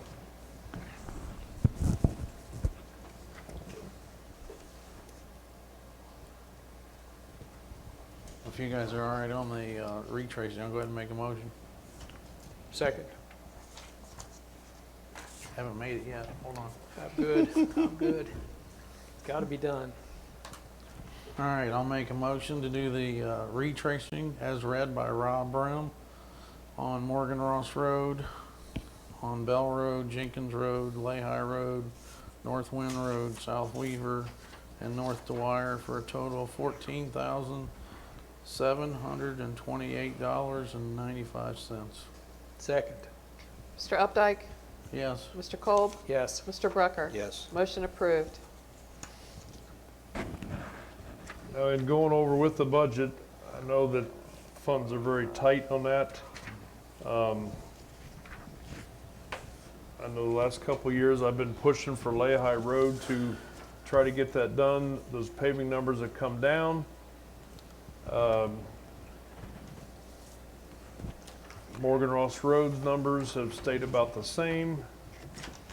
I did add Race Lane Road and Chapel Road to my estimates this year. Now, I understand that there is no way we can do $362,000 worth of paving in 1 year's time. I just put a bunch of different numbers on here so you guys had options if we was able to do it. Let me start with Lehigh Road. Lehigh Road, we are talking about putting 162 cubic yards of intermediate, which is basically a level course to kind of level it. We're going to do planing at both ends of the road, which are what they call the butt joint. And then we're going to put 323 cubic yards of surface course on that road for a grand total of $85,301. Now, if we was to do this, we would take Lehigh Road off of the retracing because it would be remarked when they repaved it. So that would save us off the retracing. That would save us $3,257, but you're still going to pay that same amount. It's just going to be, it's added into the paving here. There's no sense doing it twice. Then on Morgan Ross Road, we're doing 80 cubic yards of intermediate, which is a level course, and 159 cubic yards of surface material for a total of $45,306. Actually, you'd only take half that off. Your retracing, you got from on Lehigh, North Wind to Chapel, paving, and then you're talking about Chapel to South Weaver. You're doing more. You'd only lose half the retracing. Well, that's true. You're correct. I stand corrected on that.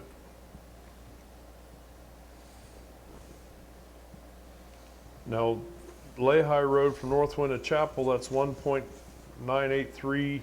No, I'm sorry. That's not right. That's 0.992 miles. That's not quite a mile. Morgan Ross Road is 0.470. That's just a little under a half a mile on Morgan Ross Road. Race Lane Road is 1.5 mile. That's a mile and a half.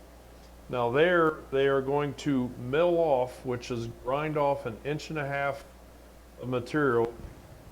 And the reason why I'm having to do that is because that top layer of chip seal that was done on that section of Race Lane Road, I don't know why, but the very center of the road keeps breaking up.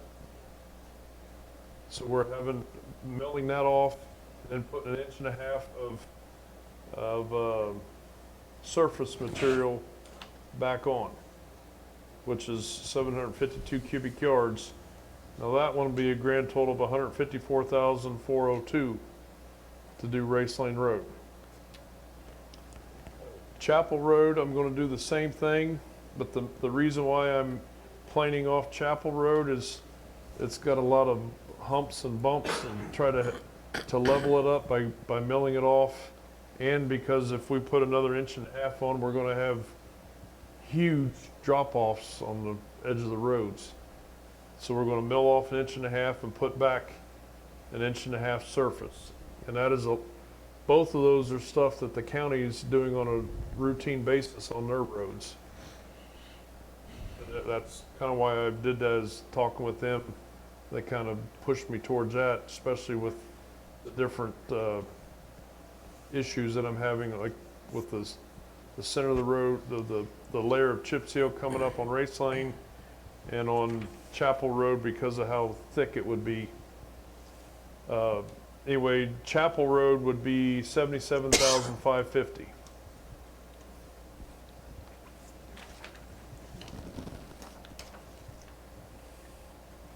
And we basically don't have the money to do any of this. Correct. Basically. I don't know how else to put it, but I had to put the numbers out there for you. And I know. you know, actually, I've really been pushing for lay-high, but I definitely, I want to wait on lay-high till next year, if maybe we can put together the money to do that next year in 2021. One of the main reasons is we have the culvert at Chapel Road that we're going to replace here the first of the year, and I want to make sure that there's nothing else that we need to do before we actually pave that. There's another culvert that I need to get down in and inspect a little bit better, but it looks like there might be some rust holes starting in it, so do that and some other pavement repairs before we actually pave that one. We got that culvert going in on Lehigh this year, correct? Correct. And that's taken $30,000 to do that one, Yeah. which that's been budgeted also. Yes. And we did not get the grant for the one on North Wind? We're not for sure yet. That's not been confirmed. It doesn't look like it, but we haven't got it confirmed yet. I've There's still a glimmer of hope there that I've might got happen. 2 calls into Desmond, and he's yet to call me back with a confirmation, so we don't know that as fact yet. Now, with what I'm saying about Race Lane Road, by some of that coming up, that does not mean that that road is in dire straits. We are taking care of it as problems arise, either grinding off and rebasing it or doing some dirt patching on it. We'll keep it in check. It's just, I wanted to put it on the radar. If nothing else, these 4 roads can kind of go towards our 5-year paving plan that we're going to put together. So, Okay. but just wanted to put that before you there so you guys could mill it over, look at it. And again, the budget's not really showing where we can do much, but still wanted to put it out there. Hopefully we can get some grants, right? Correct. And with that, that's all that I have. All right. Thanks, sir. Mr. Marshall? All right. First off, in your packet, you have some revision, some new copies of Article 15 and Article 21. And this was just moving the adult entertainment regulations into Article 15 from Article 21, thus resulting mainly because the adult entertainment is only allowed in the light industrial areas. If we were to have one, it would be in an M1 area. So, so we put those restrictions underneath in the M1 area just in case. That did not require me to send that over to Butler County Planning for any approval on everything else, but it did change Article 15 and 21 and Appendix C. So take those with you, put them in your notebooks, make the changes and throw away the other the articles, okay? Thank you. The next thing on my list is just, I give you a summary of all of the revenue earned in 2019 by the zoning department. The first page is, and for anyone wanting this, there is copies over there. I was going to put it up here tonight, but it was just only one thing, and I didn't want to stop and go and everything else and make it briefly. But total, the big things that happened, we had 3 new constructions. We had 6 additions added to either pole barns or homes. 3 alterations, which I'm considering alterations, sort of remodeling and everything else, because Butler County has been sending them back. If they walk in over at Butler County, has been sending them over here to me so that we at least know that they're doing the remodels. Now, do I do any inspection of that? No, I don't, because that's all Butler County after that. Anyway, because it's inside the house. We had the 1 mobile home replacement that was in Lehigh Road. Then we had 4 business construction pieces that go on. 6 commercial signs out of that in terms of those others. And the biggest one that goes is pole barns or accessory structures. 16 new certificates were issued. For total revenue, and there were some others, there was a total of 17 lot splits or consolidations all the way around, which will result in some new construction throughout this year, I'm sure. And I'm also seeing here in the future some possible lot splits that are coming up, but I won't say more than that. And so the total revenue for zoning for the year, $9,586.20. This did match with what Connie did when I turned in all the receipts. So we do match. The other 3 pages is a total breakdown of who, where, all of the fees are. So if you have any questions and you're driving by and you say, oh, that's a new one, I wonder if Dale's got a certificate, maybe you check this first, because it could be later in the year and it would be there. Is there any thoughts or any questions on this? No. Is this a sufficient report for you for the year end? Is this something you'd like to see? If not, I'll stop it. I don't. I'm good with it. The first two sheets are the, I don't have them titled, but the first 2 sheets are the general certificates. You can see that the next sheet is lot splits and consolidations. And you'll know that by looking at looking at the MTZ LC, that's a consolidation. If it says LS, that's a split. When you're looking at the numbers on the lot and split, the one with the green headline going on it, okay? Certificate numbers start with MTZ plus the certificate number in order. This year's certificates started out at 2061, and we ended in 2060 was the last one I wrote for the year.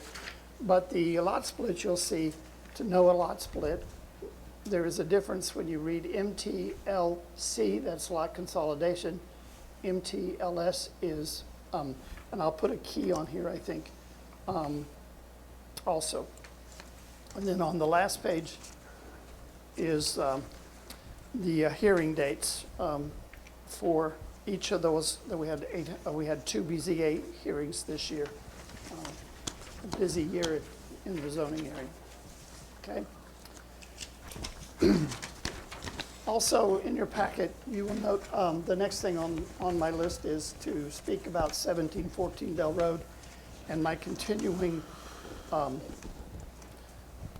discussion and work with Marianne Nardiello. She's been very busy in the first part of January, and she asked me if I was considering Area 1 Court, would I possibly like to talk to the Area 1 Court prosecutor, whose name is Jeff Schlesman. And I said, well, yeah, I can do that. And Jeff and I have had a very good discussion.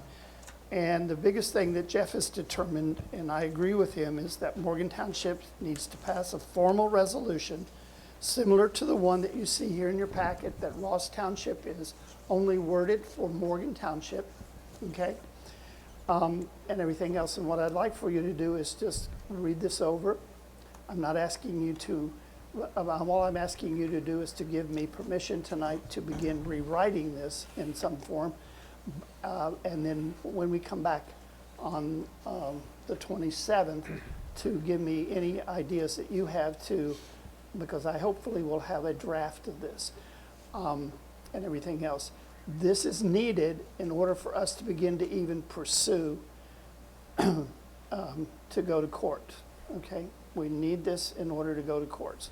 In so doing, we can't go to Area 1 court because it would not fit. But through 2 places, I have found that we could go to common pleas. Jack Grove says we can. I had a serendipitous meeting with Jack over at the recorder's office last Friday, and he asked me about how we were doing on Bell Road, and I said, well, we're not doing well, and I said, I've been wanting to go to area court. He says, well, you'd be better off going to common pleas, and he's given me Dan Ferguson's name to also begin to work with too. So I'm going to speak with Marianne Nardiello in the coming days, and also get in touch with Dan Ferguson. Any article, any resolution that we will, before we pass it, it will run before Marianne Nardiello or Dan Ferguson, so for their approval and their input on it as well, okay? Any thoughts on this? But it is the procedure that we need to start. This will firm us up to be more solid. Yes, does it mention that fact that the township would be responsible for the funding and the payment of? Yes, it does in the Ross one, but that doesn't mean we can't write it to the point where maybe we go to court instead of doing the funding. The other thing about this is that it keeps us on firmer ground. It gives us, we'll have this resolution, and we will refer to it in the letters that we would send to people when we start on a new nuisance property. This can also be, as you see, if you look down in there, Ross has made it not only for a nuisance property, but for vegetation and for junk cars, okay? And so done, this will help us there.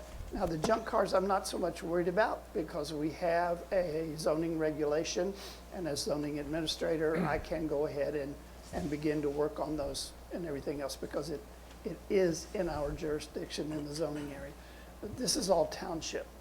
50586 says that the township is kind of definitely in purpose for seeing that the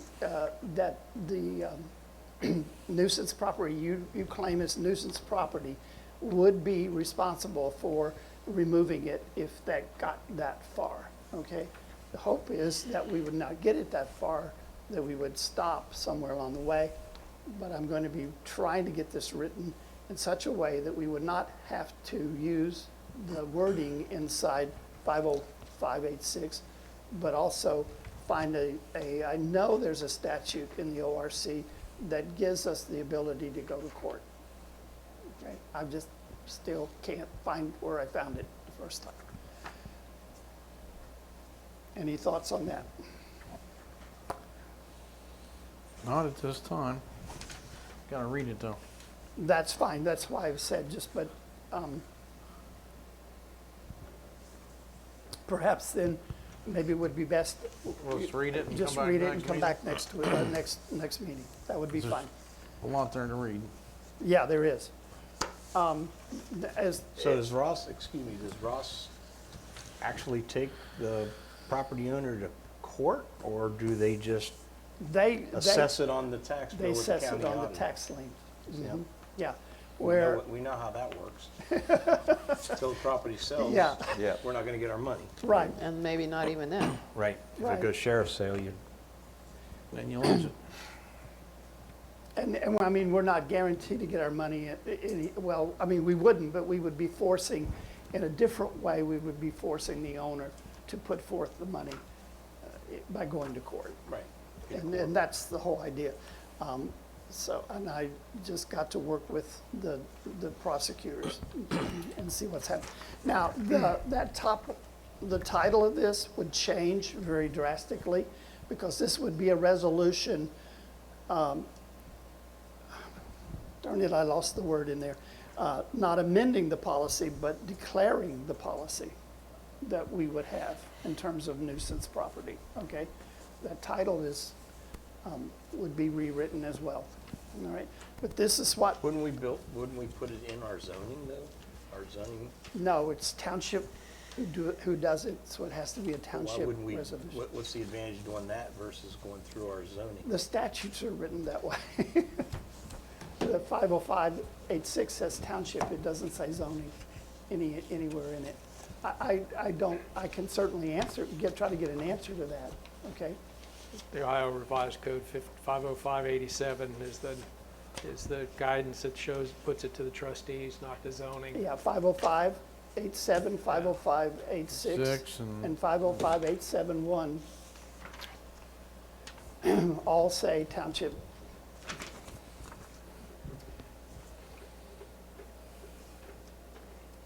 But I'll certainly put that into my questioning, okay?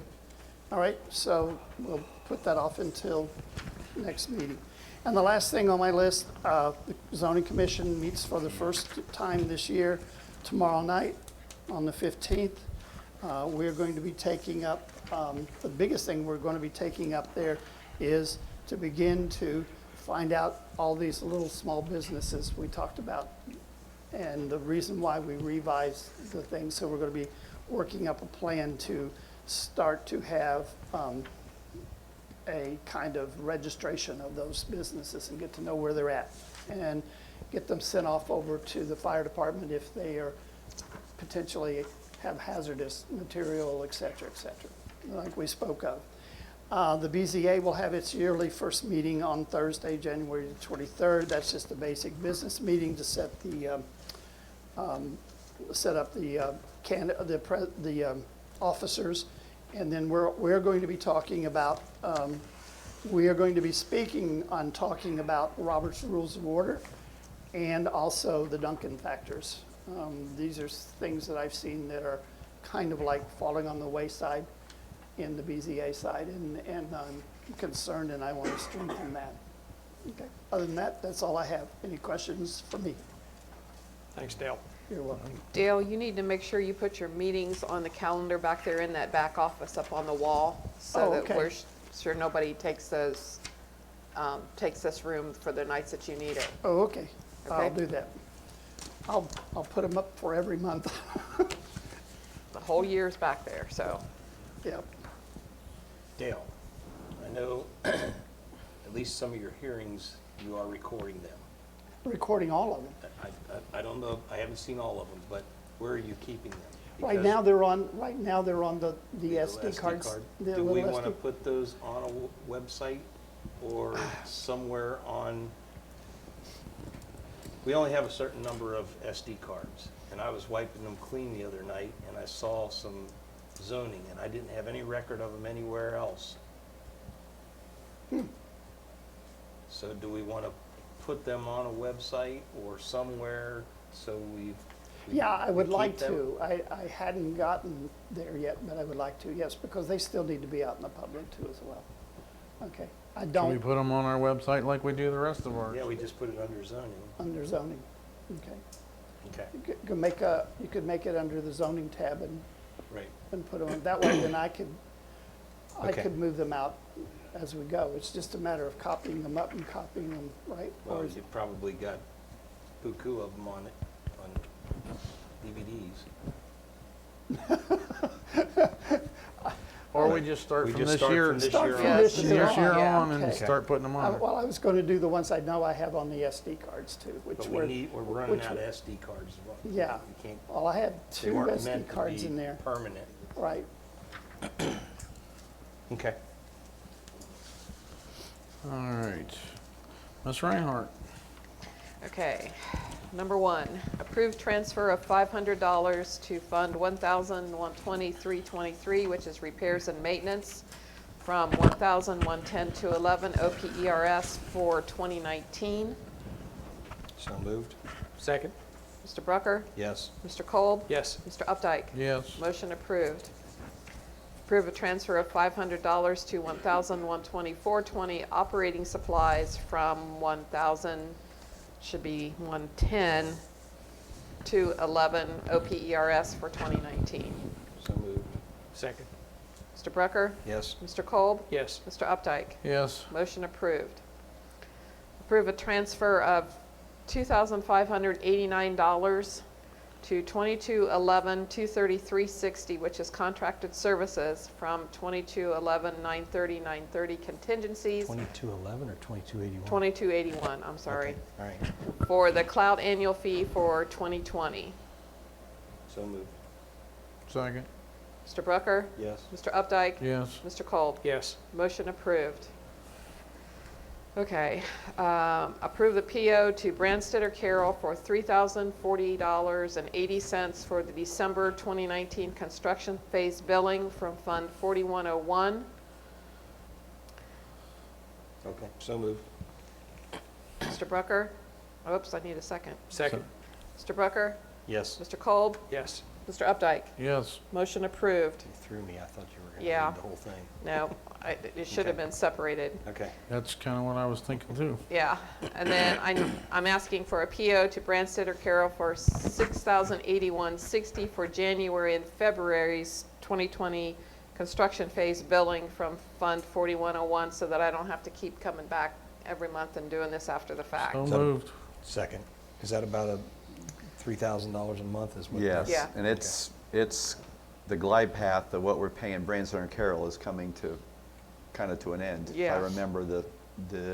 If I remember off the top of my head, the sheets they sent us, we're on the downslide of Okay. what we're left paying them. Okay, so Brett, Mr. Updike has made the motion. I second it. Okay, Mr. Updike? Yes. Mr. Brucker? Yes. Mr. Kolb? Yes. Motion approved.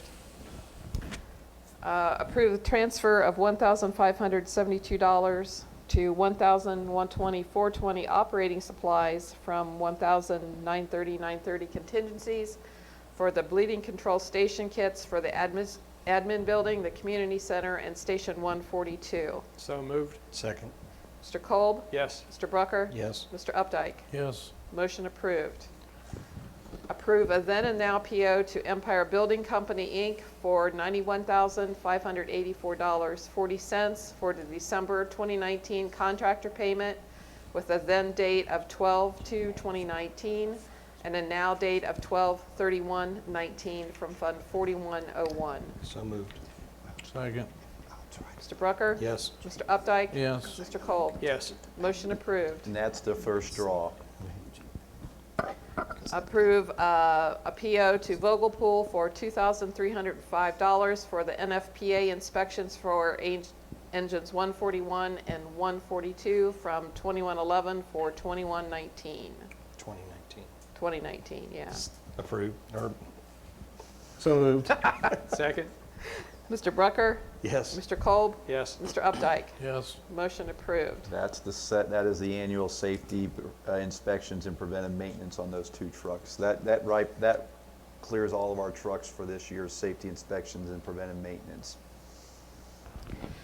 Okay. Approve a PO to North Coast Products for $1,000 for emulsion from 2231 for 2020. So moved. Second.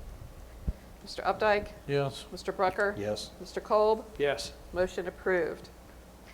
Approve a PO to TyTech Medical, Inc. for $1,572 for the bleeding control station kits for the admin building, community center, and Station 142 from Fund 1000 for 2020. So moved. Second.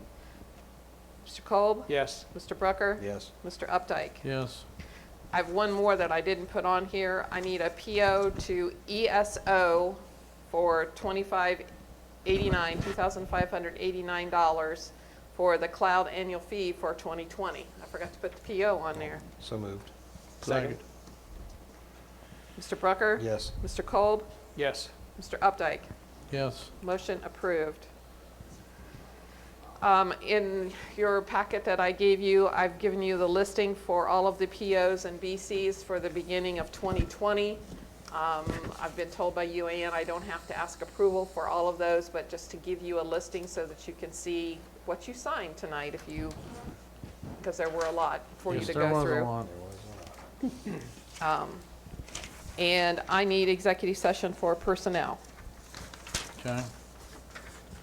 I just have one thing tonight. The recycling container got put into place down behind the fire station in Shandon. And we should have pickups 2 times a week on Mondays and Thursdays. So shouldn't have any trouble with overflow anymore, Chief. Well, Rob and I'll just keep an eye on it. I did see the third one down there, I believe, the other day, so. Yeah, it should have been delivered on the 9th. Yeah, I saw it maybe the day or two ago, so thank you. So that should help quite a bit down in Shannon, having 3 of them down there. Yep, Okay, thank thanks. you, thank you. Sure. Okay. Anything else? That's all. Mr. Brucker? The only thing I was going to talk about, when we talked about in the work session, was the community center locks. And I think we're just going to get more detail on what our options are and bring it back for more discussion. That's it? That's it. All right. Policy manual. Do we want to try to do another work session We already set that up. at the next meeting? Yeah. That's still on, correct? Okay. 6 o'clock. Yep, Are you 20 doing a fire levy? Is that due this year? Yes, Yes, in November. we're gonna put it on November. Millage, as of now, the millage will stay the same. We don't remember what Mike Stein told us to make it a replacement or a renewal, but it'll be the same, millage. That I will was not saying, go why don't up. we go ahead and start with him, and because the way Marianne Nardiella is so Yep. behind, we better get that to her Well, early. luckily, the language is, the basic language is there from the 15, but we've already talked to Mike Stein about which one we want to do, and we can't remember without going back to the paperwork in Connie's file, but we'll start that. But yes, it's going on November. The levy goes through 2020 and collects through 2021. So that's why we're going to go for the November of this year. Yeah, Mike said that was the first time that we could put it on the We ballot. could even put it on the ballot, was November of 2020.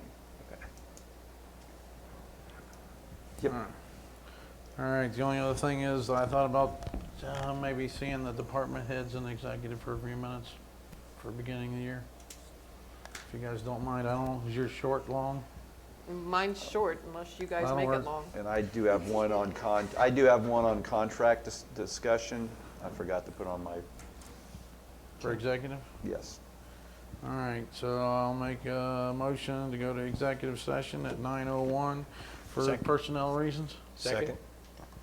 Mr. Updike, Yes. Mr. Brucker, Yes. Mr. Kolb. Yes. We are adjourned to executive session. Okay, let me kill the tape.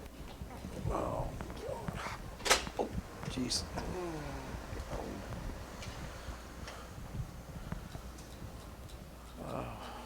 Yes. I will wave to you tonight. You don't want to touch me. Yes. Been sick.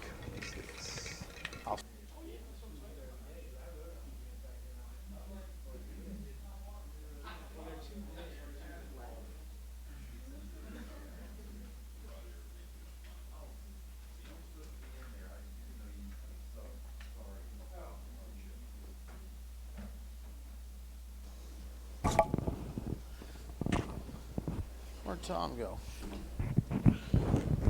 Oh, there you are. You ready?